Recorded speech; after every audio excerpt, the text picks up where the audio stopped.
Behind every animated movie, there's an extensive animation process to get it from a simple drawing to an actual animated movie. To get more of an appreciation for how they're made, I'm going to delve into how they actually make them and follow along by building a short animation. Ever since 3D graphics was introduced to games and other mediums, many animators wanted to use it to their advantage. You don't have to draw complex shapes when a computer can do it for you. You can see it in early movies. Beauty and the Beast used it in the hall sequence, and the very first animated movie to actually use 3D animation, The Great Mouse Detective, where a simple cog is 3D, and that was all the way back in 1986. As time progressed, the very first fully 3D animated movie, Toy Story, was created, starting a new era of 3D animation. From that moment on, animators wanted to create more realistic animations, and they succeeded, although the movies began dipping into the uncanny valley, where the characters look very realistic, but they're just slightly off, and we don't really know why. Mid-2015 is when change occurred, and animators started going back to more stylized movies, where 3D models are less realistic, and more liberties taken with art style. In 2018, we had Spiderman come out, causing a whole new era of animation, where animations were heavily stylized. This is the type of style that we want to explore, and also create. The first step into creating a movie is to actually create the story, and after that's done, we can create the storyboard. In this stage, nothing has been done. Storyboard artists record their own voices, sometimes before even voice actors are hired, and they create very rough animations. Imagine thousands and thousands of pictures, all stitched up into a little movie just to get a feel for the film in its entirety. In this stage, anything can be changed, or the whole entire project can be scrapped. After the storyboard is finished and approved, this is where the character design is done. By this point, we should have a feel for the film, and our characters in the film. Rough sketches are done, colored in, and then taken into a 3D software where it's sculpted and brought into the third dimension. Here we can add all the small little details that we want. Hair, clothing, anything that pops out to us.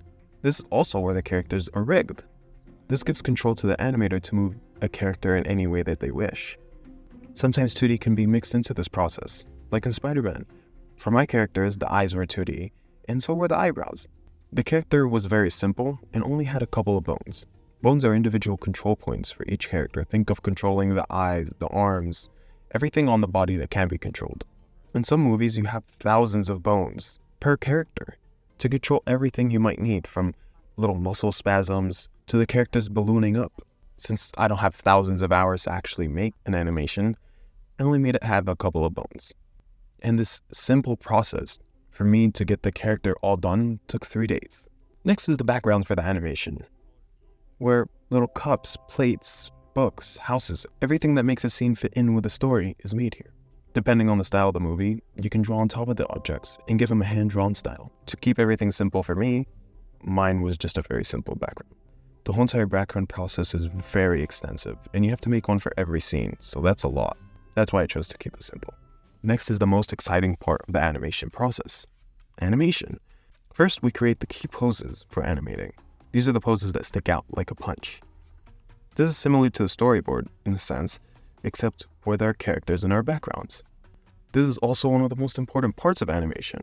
Having the right key poses will allow you to have a readable character, so the person watching it doesn't get confused by all the motion that's going on.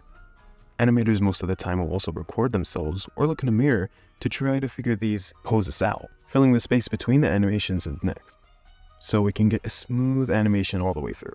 Sometimes computers can do it for us, or sometimes we want to clean it up a little bit. This is also where simulations like hair, cloth, fur, explosions, and rain are done, though some of this stuff can be done in 2D at a later time. Currently, our animations and our background designs are looking amazing. Next is lighting them so they can fit in all together. Lights are set up in the right spots to get the right shadows and highlights. After that, everything is rendered. This is where 2D animators take over and start animating on top of the 3D renders, adding little animations over top of everything, like in Teenage Mutant Ninja Turtles. In that case, little lines were drawn all over the place to emphasize emotion or even a bomb. This is done in plenty of animated movies. I did it all over this animation, just to emphasize little key moments that I wanted to stick out. Lastly is our sound design and our sound effects, so the whole movie is all cohesive. With that done, we have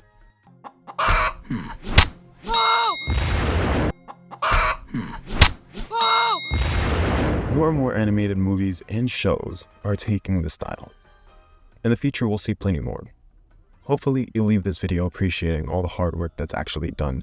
I've skipped over plenty of things for the sake of the video. My little animation took around 3 weeks to finish. I've provided some resources below if you're interested.